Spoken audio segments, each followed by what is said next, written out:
Detak jantung Sinta pun kayak langsung berhenti seketika itu. Saat itu juga ia mengurungkan diri untuk berdiri. Sinta hanya duduk di atas tempat tidur sambil memegang erat selimutnya. Sinta diam. Waktu itu Sinta hanya terdiam dalam posisi waspada, ragu antara yakin mendengar suara tawa dan berusaha meyakinkan diri sendiri bahwa ia hanya salah dengar.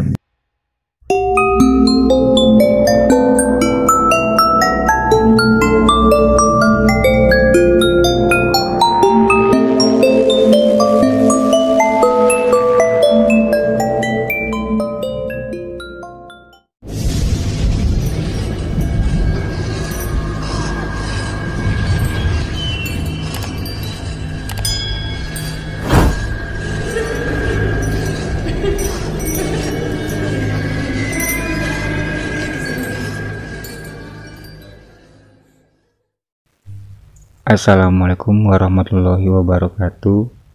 Halo pemirsa, kembali lagi bersama saya Fandis Kreator yang akan selalu memberikan berbagai ragam kisah cerita misteri. Bagi pemirsa yang baru menyaksikan video ini, jangan lupa dukungannya, like, komen, dan subscribe agar saya selalu semangat dalam membawakan berbagai kisah nyata ke hadapan para pemirsa semuanya. Yuk mari kita dengarkan kisah selanjutnya. Sebut saja kiriman dari narasumber kita yang satu ini, namanya Sinta ya, yang sudah saya samarkan. Sinta ini adalah seorang gadis yang sekarang tinggal di kota kecil Jawa Barat. Ia harus pindah ke kota kembang itu untuk menuntut ilmu di salah satu universitas terbesar di sana ya waktu itu. Kejadiannya ini sekitar 3 tahun yang lalu pemirsa.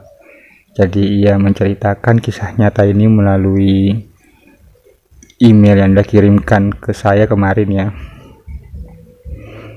Nah lanjut ceritanya pemirsa. Saat pindah ke Bandung, Sinta berangkat bersama ayahnya. Ayahnya mengantarkan Sinta ke rumah kontrakan yang akan dihuni Sinta selama belajar di sana waktu itu. Di kontrakan itu Sinta juga akan ditinggal bersama 2 orang saudara sepupunya yang juga kuliah di tempat yang sama dengan Sinta. Saudara tertua bernama Lani dan saudara yang lebih tua dari Sinta adalah Eva. Nah selanjutnya pemirsa, Sinta merupakan anak yang paling kecil dari mereka bertiga. Maklum, setelah lulus SMA di tahun yang sama, selama 2,5 jam di perjalanan, akhirnya mereka pun tiba di kota Bandung, jauh dari orang tuanya. Perasaan campur aduk tentu sangat dirasakan oleh Sinta sendiri. Setelah mobil terparkir, Sinta pun bergegas turun untuk mengambil barang-barang bawaannya. Sembari mengangkat barang bawaannya, Sinta dan ayahnya langsung menyusuri sebuah gang kecil. Berjalan sedikit jauh ke dalam dan sampailah mereka di depan kontrakan itu. Assalamualaikum. Kami mengucapkan salam sembari memasuki rumah yang pintunya memang terbuka. Udah sampai, silahkan, begini adanya ya, kata Eva kepada Sinta. Saat itu Sinta tersenyum, mengangguk, dan melihat sekeliling kontrakan itu. Rumah tersebut memang sudah merupakan rumah tua dengan lantai, maksudnya rumah tua dengan 2 lantai dan sedikit tidak terawat. Saat itu Sinta juga memaklumi hal tersebut, apalagi keuangan yang mereka miliki untuk menyewa kontrakan sangat terbatas. Tangga menuju lantai kedua adalah tangga kayu dengan pegangan kayu juga. Terlihat asal-asalan dibuatnya. Ya maklum karena kontrakan itu sudah tua sekali mungkin ya. Sinta mendekati tangga dan melihat ke atas. Di ujung tangga tersebut ada tembok sebelah kiri dan ada pintu kecil menuju keluar ke tempat jemuran dan talang air. Dan di sebelah kanan terdapat ruangan tanpa pintu yang hanya bisa dimasuki dengan cara sedikit membungkuk. Jadi ruangan sempit begitu mungkin ya. Ruangan tersebut tepat antara tangga dan kamar Teh Eva.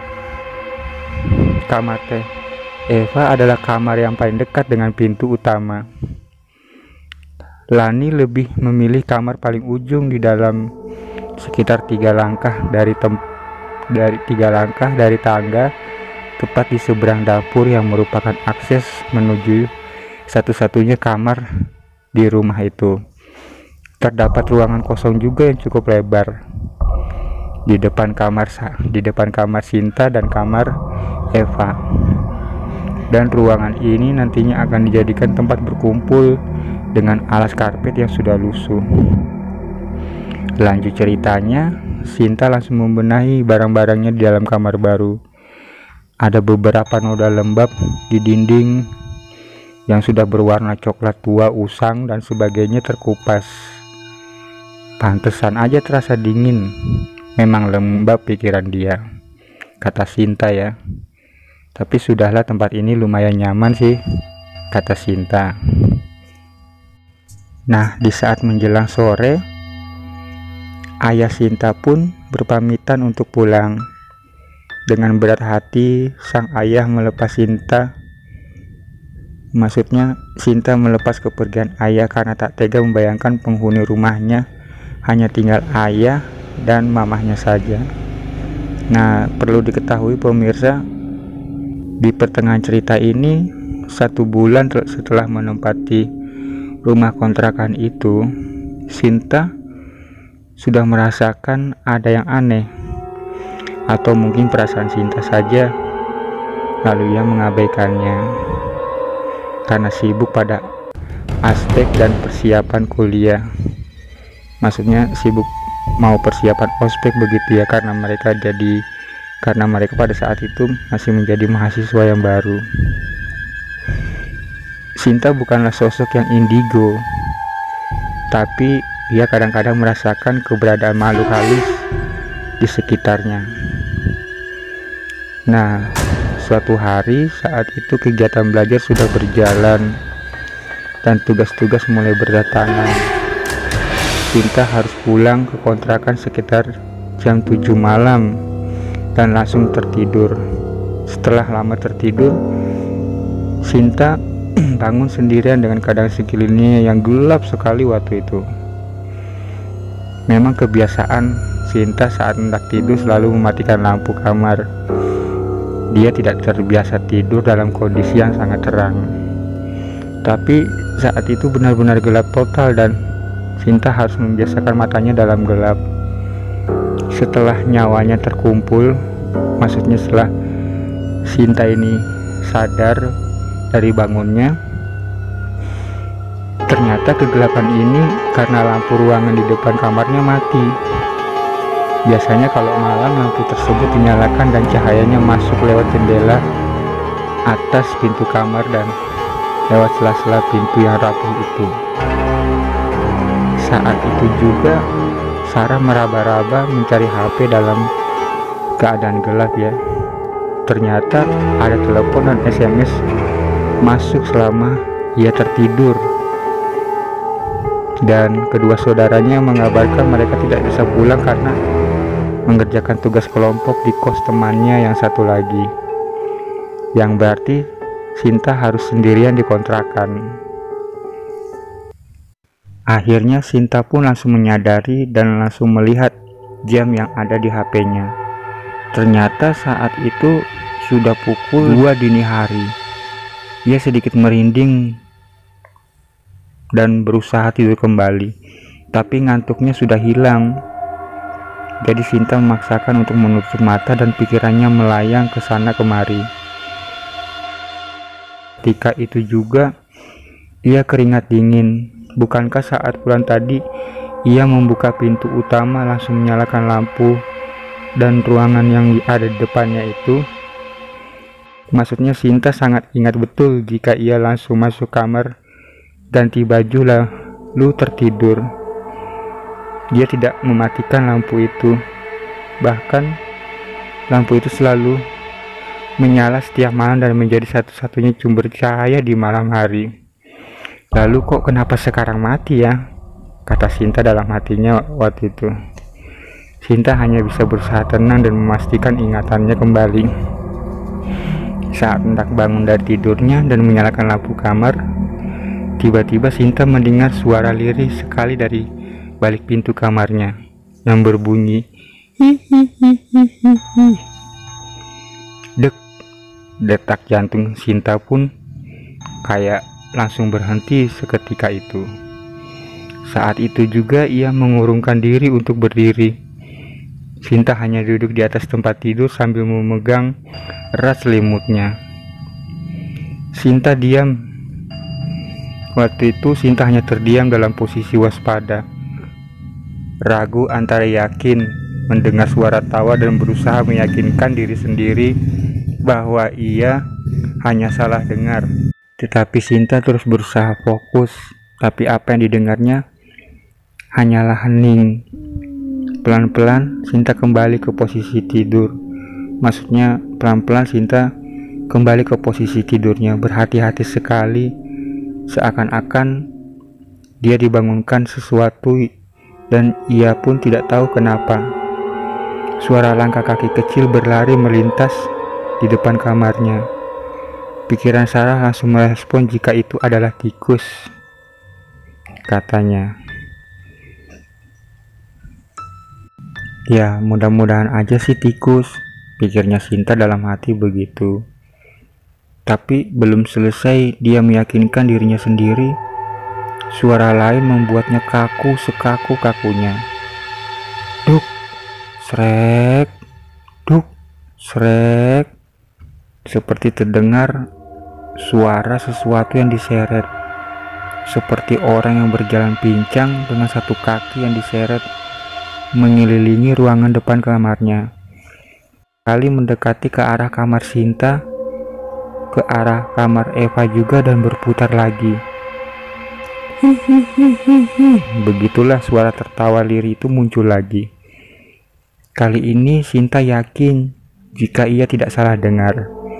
Dengan ketakutannya itu, Sinta menutup seluruh tubuhnya dengan selimut sambil memejamkan matanya rapat-rapat. Keringat dingin membasahi bajunya. Saat itu pun Sinta berusaha membaca ayat apapun yang diingatnya, tapi tidak satu pun lancar diucapkannya. Terbesit dalam pikirannya untuk bangun dan menyalakan lampu kamar. Pikirnya kalau terang ia akan lebih tenang. Tapi di sisi lain, Sinta merasa takut kalau dengan menyalakan lampu ia malah akan melihat sosok yang sedang mengganggunya. Nah, beberapa lama saat Sarah diam dalam posisi yang sama, tidak bergerak, dan suara itu pun tak kunjung pergi. Sinta tidak berani membuka selimut, takut justru mereka akan muncul di depan mukanya, padahal kondisinya saat itu sudah basah kuyup oleh keringat. Mungkin karena tubuh Sinta yang lelah setelah tegang dalam waktu yang lama, akhirnya Sinta pun tertidur dengan sendirinya. Saat Sinta terbangun saat azan subuh berkumandang, suara-suara aneh itu sudah hilang. Meski sedikit lega karena ada suara-suara orang di gang berjalan menuju masjid untuk sholat subuh, tapi rasa takut Sinta masih sangat besar kala itu. Ya, itu adalah momen pertama Sinta saat berkenalan dengan penghuni kontrakan. Walau tidak bertatap muka langsung, tapi perkenalan itu membekas yang membuat diri Sinta sekarang tidak dapat melupakannya. Terima kasih pemirsa, itulah kisah nyata yang telah disampaikan oleh narasumber kita yang bernama Sinta ya, yang berasal dari Jawa Barat. Ternyata setelah lama tinggal di kontrakan yang tua itu, dia selalu akrab dengan suara-suara aneh itu pemirsa.